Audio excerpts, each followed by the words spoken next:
agora, José? A festa acabou, a luz apagou, o povo sumiu, a noite esfriou. E agora, José? Então, a gente está aproveitando esse clima natalino para repensar a história do nascimento de Jesus, aquela que a gente comemora todo 25 de dezembro, de maneira simbólica, lógico. E a gente está vendo aqui, tentando ver sobre outra perspectiva, assim, sobre a perspectiva da figura paterna de Jesus. Como foi para José escolher ser o pai de Jesus? Porque, na verdade, foi uma questão de escolha. Então, eu queria perguntar para os nossos participantes aqui hoje, o que você faria no lugar de José? Então, de cara, assim, eu diria que eu ficaria muito assustado também. Assim como o José ficou, né? Me sentiria traído, apesar de que está nítido que José respeitava muito Maria, que ela era uma mulher muito digna. Mas ele se sentiu absolutamente traído. Ele era um ser humano, apesar de ser um cara fiel a Deus, um homem temente, um homem, assim, realmente focado no seu relacionamento, no seu noivado. Mas ele se sentiu absolutamente traído. Eu me sentiria muito traído também, né? A princípio, a reação humana natural seria essa. Interessante que José, ele era meio que ele sai de um papel do anonimato na história bíblica, porque ele aparece muito pouco na Bíblia, para um papel de protagonista ali nessa história. E logo de cara ele tem que lidar com um grande dilema da Bíblia, que é essa questão do nascimento de Cristo, de aceitar ou não ali Maria. Então entra o elemento sobrenatural para dar um esclarecimento. Eu, assim, humanamente falando, né, eu não aceitaria.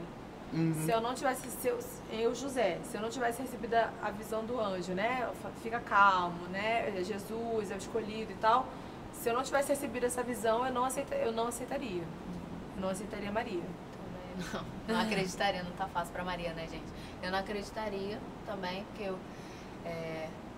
a palavra dela pra mim não ia ser suficiente. Eu ia ficar, não sei se ok, mas não acredito em você. Não ia tentar prejudicá-la, mas a história pra mim não seria suficiente.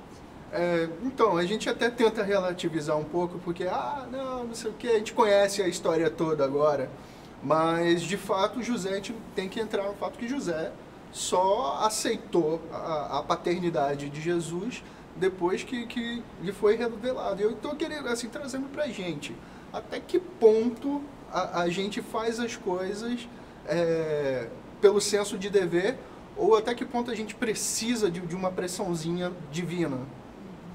Então eu queria aproveitar só acrescentar um pouquinho aqui. Eu lembrei de um sermão que eu ouvi, não sei a fonte, então não vou citar com segurança, mas eu acho que é interessante pelo menos pensar, né, nesse sermão, que havia um costume na época de que os sacerdotes, que eram corruptos e tal, eles mantinham relações com garotas daquela época e acidentalmente uma ou outra engravidava, e para amenizar o escândalo eles diziam assim, diga para todo mundo que foi do Espírito Santo, isso é um fruto divino, né? E esse era o contexto em que José recebe a notícia e Maria chega dizendo, não, é do Espírito Santo, né? Então eu ouvi esse sermão e fiquei pensando agora nesse momento do debate, Breno, porque assim, é algo impactante. Se já há um costume na época de alguém dizer que estava grávida do Espírito Santo, então Maria ficaria mais desacreditada ainda. Que eu não aceitaria mesmo. Aí pronto. Então a gente não pode, então, colocar até a fé de José em xeque, né? Exatamente. Então é algo que a gente não pode fazer, mas a gente pode pensar, tanto José quanto Maria estavam em duas situações muito complexas por causa do machismo da época. Ele de homem traído e ela de mulher adúltera. E eu queria que a gente avaliasse um pouco essa situação social pela qual eles passaram. Então, no interior do Pará a gente tipo, grávida pelo boto, né? Era equivalente, assim. Tadinha da Maria. Mas é isso, porque quando José diz assim, quando Deus vê, não é suficiente para José acreditar na história de Maria, embora seja verdade, aí ele manda o anjo para esclarecer a situação, justamente porque Deus entendia o contexto da época, ele sabia que, primeiro, ele montou a história mais improvável para Maria, né, conforme o pastor disse. Por quê? Porque ele é um Deus que faz isso. Então ele sabia quem era José, ele sabia quem era Maria. Ele sabia que os dois suportariam um jugo de preconceito da época. E eles sabiam que os dois, juntos com Jesus, depois seriam uma família que enfrentariam esse preconceito, né? E que criariam Jesus para ser uma pessoa reativa a esse preconceito. Sim. Então, quando Jesus vai enfrentando diversas situações na vida infantil dele ainda e depois adulto, sem esse histórico, ele jamais teria condições, né, claro, com a ajuda de Deus, mas também com a ajuda dos pais, de propor soluções que fossem quebrar essas intrigas que tinha na religião tradicional, né? E é uma coisa que a gente aprende a fazer até hoje, por meio do exemplo dele. O que eu acho legal é que ele foi protagonista mesmo da história, né? José foi ativo, foi pai, ele escolheu ser pai. Ele poderia receber a visita do anjo e falar assim, não, ó, pra mim é demais, né? Tem o costume lá, ficou grávida do Espírito Santo, mas eu não quero uma grávida do Espírito Santo, não. Né? Ele podia ter, não, eu não quero nada mal para ela, mas também eu não quero ela para mim. Mas ele escolheu realmente ser pai de Jesus e ele foi um pai ativo, né? E ser marido dela também. Exatamente, né? Então ele foi um pai ativo, ele criou Jesus como carpinteiro, assim como ele, até Jesus chegar à fase onde ele iniciou o ministério dele. Então, assim, a gente que é pai, né? Eu sou mãe. O filho é um reflexo não só da mãe, ele é um reflexo do pai também. Ele é um reflexo direto da influência do pai e da mãe. E assim, eu não tenho dúvida de quem foi Jesus, né? Assim, do que ele suportou, né? Claro, da influência negativa do preconceito, mas também da base familiar que ele teve. Eu não tenho dúvida de quem ele foi realmente reflexo do pai e da mãe que ele teve.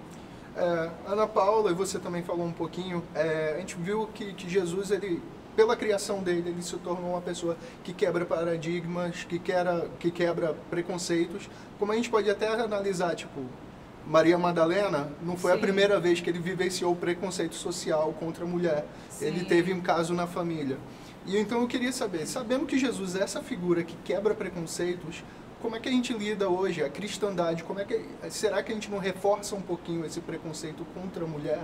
Será que a gente não está falhando nisso? Queria que... O que eu destaco aqui é exatamente a postura de Jesus diante da grande bolha social de sua época. Porque assim, ele se aproximava dos mais rejeitados quando a sociedade não queria nem acordo com eles. Então, o verdadeiro cristianismo em essência, o cristianismo puro e simples, como disse o C.S. Lewis, ele aborda exatamente essa pureza do evangelho, de você se aproximar daquele menos favorecido. Então, Jesus, ele sofreu muito preconceito. A postura que José assume, de assumir Maria, ele estava assumindo um jugo muito pesado, e Jesus teve muito preconceito, inclusive com os próprios irmãos. Os próprios irmãos de Jesus, muitos deles não acreditavam que Jesus era o Messias, e a vida toda Jesus foi desacreditado também devido a todo esse contexto, que muita gente não acreditou na história de Maria e no sobrenatural. Então, de fato, eu vejo Jesus quebrando vários paradigmas da época, ele exaltando a mulher, a condição de ser humano, que era uma sociedade altamente machista. Então, isso me chama a atenção na postura de Cristo, no verdadeiro cristianismo. É isso aí que a gente tem que voltar às origens. Tinha um ditado judaico ortodoxo da época que dizia que era preferível você morrer do que dar a Torá para uma mulher ler.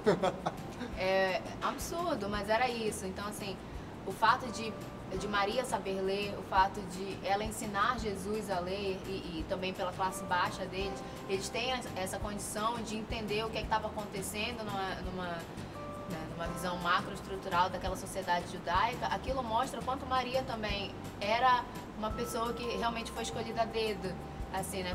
E mostrou a Jesus como respeitar mulheres e ao mesmo tempo como exatamente elevá-las a uma posição de ser humano, que pra gente é óbvio, espero, mas naquela época não era. Então, quando Jesus vai e faz pequenas ações, por exemplo, deixar mulheres participarem do Evangelho, deixarem mulheres conhecerem a Bíblia, né, e incentivar que elas também fossem pregadoras do Evangelho, como a mulher samaritana, isso era de uma revolução imensa, mas que também não era bem vista pela sociedade da época, né?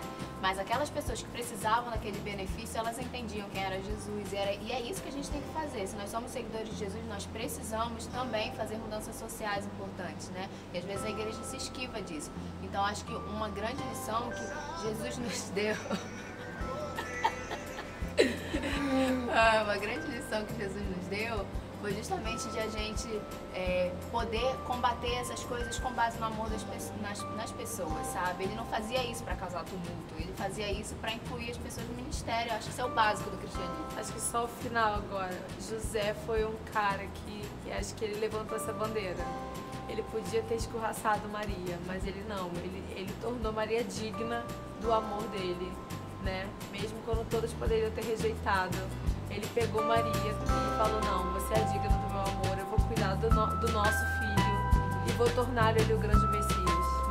Então, a gente viu um pouco sobre as escolhas acertadas de José e eu acho que com base nisso a gente pode tomar isso para a nossa vida, fazer escolhas acertadas.